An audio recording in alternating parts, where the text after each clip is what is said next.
Mula sa kasulatang malubog, may sulat sa magkabilang panig. Ngunit selyado ng mga tanda, natanggap siya lamang ang mga pagbubukas at makapagbibigay ng malinaw na paliwanag ng mga inilihim na panukala ng may akda ng lahat na ito.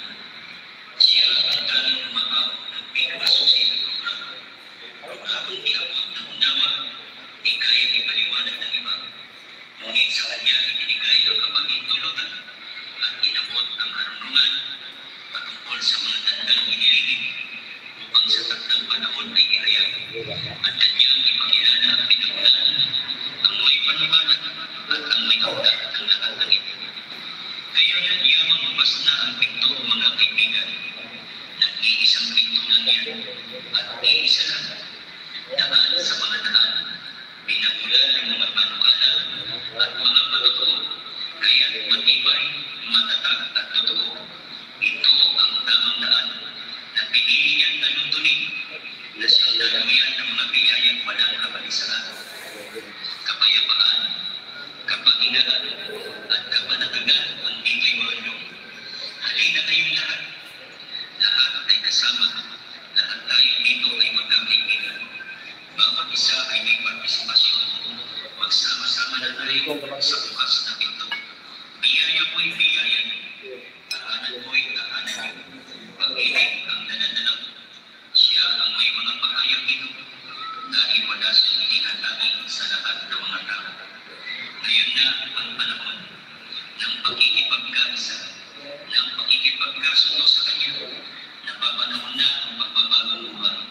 Piliin natin ang mabuti at siya ang ibig niya. Kaya nakasunod at kinalungan siya. Narito siya sa Pilipinas. Mother Control. Piniling bansa upang dito isagawa at mabuksan ang lahat ng saklaw ng programa. Kaya Yun na yun. Simple mo lang. Ulit mo lang. Kaya mo lang.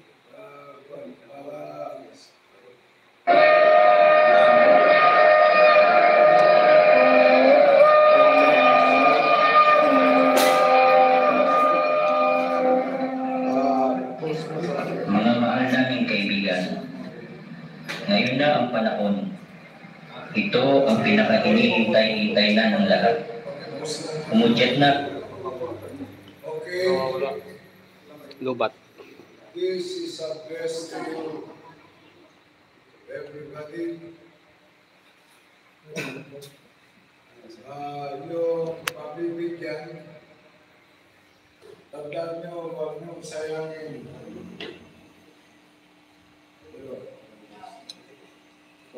Ang oras ay napakalaga.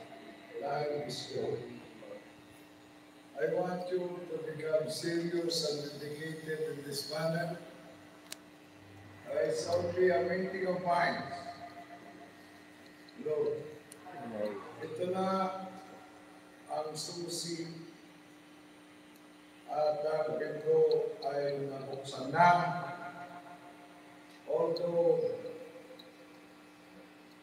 a lot, millions and millions ang gustong umagaw